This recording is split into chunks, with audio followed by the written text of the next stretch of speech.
ഓം അമൃതേശ്വര്यै നമഃ. ശ്രീ ലളിതാ സഹസ്രനാമത്തിൽ 999 നാമമാണ് ശിവശക്തി ഐക്യ രൂപിണി എന്നുള്ളത്.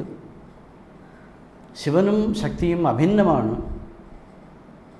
അധിഷ്ഠാനം, അനുഷ്ഠാനം, നാമം, രൂപം, ക്രിയ എന്നൊക്കെ ഇതിലൊക്കെ ഇവർ ഒന്നാണെന്ന് പറഞ്ഞു.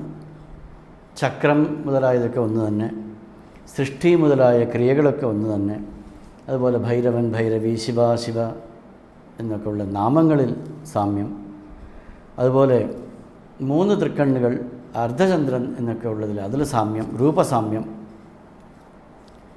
ശരീരം ത്വം ശംഭോഹ ശശിമിഹിര വക്ഷോരുഹയുഗം നവാത്മാനം മന്യേ നവരസ മഹാതാണ്ഡവനട്ടം എന്നൊക്കെ സൗന്ദര്യലഹരിയിൽ രണ്ടുപേരുടെയും ഈ സാമ്യത്തെ വർണ്ണിക്കുന്നു. അധിഷ്ഠാനം, അനുഷ്ഠാനം, അവസ്ഥാനം, നാമം, രൂപം, ക്രിയ എന്നൊക്കെയുള്ള സാമ്യങ്ങളാണ് പരമേശ്വരനും ദേവിക്കുമുള്ളത്. അതുപോലെ ഹംസസ്സോഹം സോഹം ഹംസ എന്നുള്ള ഹംസമന്ത്രാർത്ഥരൂപിണി എന്ന് ദേവിയെ വിളിക്കും. ഹം എന്ന് വെച്ചാൽ അഹം, സഹ എന്ന് വെച്ചാൽ പരമാത്മാവ്. ജീവാത്മാവും പരമാത്മാവും ഒന്ന് എന്നുള്ളതാണ് ഈ നാമം സൂചിപ്പിക്കുന്നത്. ഹംസസ്സോഹം സോഹം ഹംസ എന്നിങ്ങനെ ശ്വാസഗതിയോടുകൂടി നമ്മൾ അറിയാണ്ട് ഈ അജപാജപം എന്നതിനെ പറയും. നമ്മൾ അറിയാണ്ട് ഇതിനെ ജപിക്കുന്നു എന്ന് തന്ത്രശാസ്ത്രങ്ങളിൽ പറയും.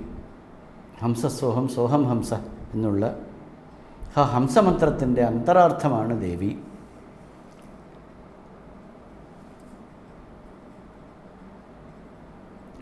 അതുകൊണ്ട് ശിവനും ശക്തിയും അഭിന്നം, അതുകൊണ്ട് ശിവശക്തി ഐക്യ രൂപിണി. അതുപോലെ പരമേശ്വരന് 5 ശക്തികളുണ്ടെന്നും 5 കർമ്മങ്ങൾ, പഞ്ചകൃത്യങ്ങളും അതുകൊണ്ടാണ് ചെയ്യുന്നതെന്നും ധൂമാവതി, ഭാസ്വതി, ഹ്ലാദ, സ്പന്ദ, വിഭ്വി എന്നാണത്രേ ഈ ശക്തികൾ. അവരുടെ സ്ഥാനങ്ങൾ, അവരുടെ ക്രിയകൾ അതൊക്കെ പറയുന്നുണ്ട്. ഈ 5 ശക്തികളും ദേവിയുടെ തന്നെ സ്വരൂപമാണ്.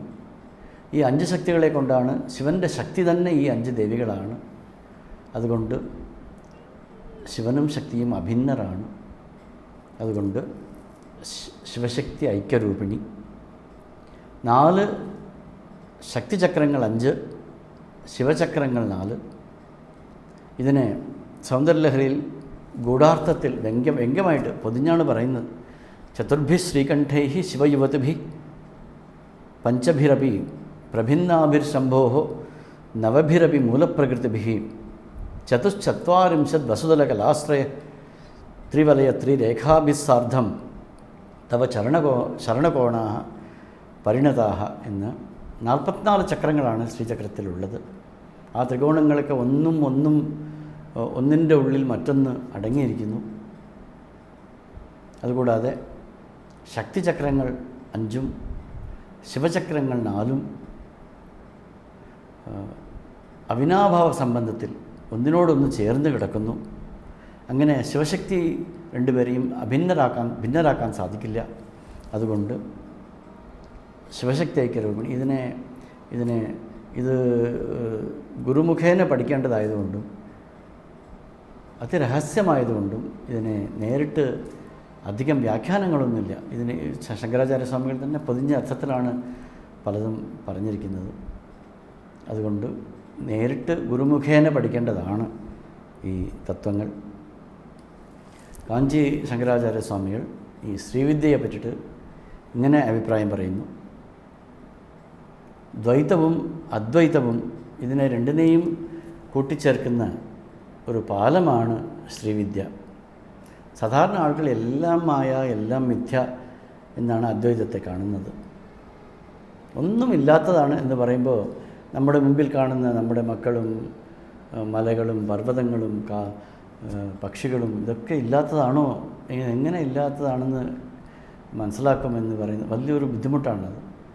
അതിനെ തന്നെ ദേവിയുടെ തന്നെ പരിണതി, ദേവിയുടെ തന്നെ പരിണാമം, എല്ലാം ദേവീമയം, സർവം ദേവീമയം ജഗത്ത് എന്ന് ദേവി തന്നെ ഈ വിശ്വമായിട്ട് പരിണമിച്ചു. ദേവി തന്നെ കാറ്റ്, ദേവി തന്നെ ആകാശം, ദേവി തന്നെ തേജസ്, ദേവി തന്നെ ജലം, ദേവി തന്നെ പൃഥ്വി, ദേവി തന്നെ മനസ്സിന് അപ്പുറമുള്ള തത്വങ്ങളും ദേവി തന്നെ എന്നൊക്കെ മനസ്ത്വം വ്യോമസ്ത്വം മരുദസി സാരഥിരസി ത്വമാപഃ ത്വം ഭൂമി ത്വയി പരിണതായാം നഹിപരം ത്വമേവ സ്വാത്മാനം പരിണമയിത്തും വിശ്വവപുഷ ചിദാനന്ദാകാരം ശിവയുവതിഭാവേന ബിഭൃഷേ എന്ന് ശങ്കരാചാര്യ സ്വാമികൾ നീ തന്നെയാണ് ചിത്ത്, നീ തന്നെയാണ് സത്ത്, നീ തന്നെയാണ് ഈ പ്രപഞ്ചം എന്ന് പറയുമ്പോൾ അത് ഈ പ്രപഞ്ചത്തെ നിരസിക്കുന്നുമില്ല. ഇതിനെ ഉൾക്കൊണ്ടുകൊണ്ട് ഇൻക്ലൂസീവ് ഫിലോസഫി എന്ന് പറയും. ഇതിനെ അതേപടി തന്നെ കണ്ടുകൊണ്ട് നീ തന്നെയാണ് ദ്വൈതം, നീ തന്നെയാണ് അദ്വൈതം. പരബ്രഹ്മം നമുക്ക് വേണ്ടി ഒരു രൂപം പ്രാപിച്ചിരിക്കുന്നു, നമുക്ക് കാണുന്ന രീതിയിൽ അത് പ്രത്യക്ഷപ്പെട്ടിരിക്കുന്നു എന്നൊക്കെ ശങ്കരാചാര്യ സ്വാമികൾ ഇതിനെ അദ്വൈതത്തോട് ഏറ്റവും ചേർന്ന് കിടക്കുന്ന ഒരു സിദ്ധാന്തമാണ് ശാക്ത അദ്വൈതം. അതുകൊണ്ട് ശിവാദ്വൈതമെന്നും ഇതിനെ പറയും. ഇതിലൂടെ വളരെ എളുപ്പത്തിൽ വലിയ ബുദ്ധിമുട്ടില്ലാണ്ട് ക്ലേശോ അധികതരസ്തേഷാം അവ്യക്താസക്ത ചേതസാം എന്ന ഭഗവത്ഗീതയിൽ ഭഗവാൻ അദ്വൈത ജ്ഞാനത്തെ പ്രാപിക്കണമെങ്കിൽ കഠിനമായ തപശ്ചര്യയും ഈ ശരീരമേ ഞാനല്ല എന്നുള്ള തോന്നലും അതിനനുസരിച്ചിട്ടുള്ള പ്രവൃത്തികളും തപസ്സും വേണം. അത്ര വലിയ കഠിനമായ തപസ്സില്ലാണ്ട് ഈ സംസാരത്തിൽ ജീവിക്കുമ്പോൾ തന്നെ ഇതിനെ ദേവിയുടെ ലീലയായിട്ടും ദേവിയുടെ രൂപമായിട്ടും കണ്ടുകൊണ്ട് എല്ലാം ശിവശക്തിമയമാണ് എന്ന് കണ്ടുകൊണ്ട് ജീവിക്കാനാണ് ശ്രീ ലളിതാ സഹസ്രനാമം പഠിപ്പിക്കുന്നത്. അതാണ് ശിവശക്തി ഐക്യരൂപിണി എന്നുള്ള ഈ നാമത്തിൽ പറയപ്പെട്ടിട്ടുള്ളത്.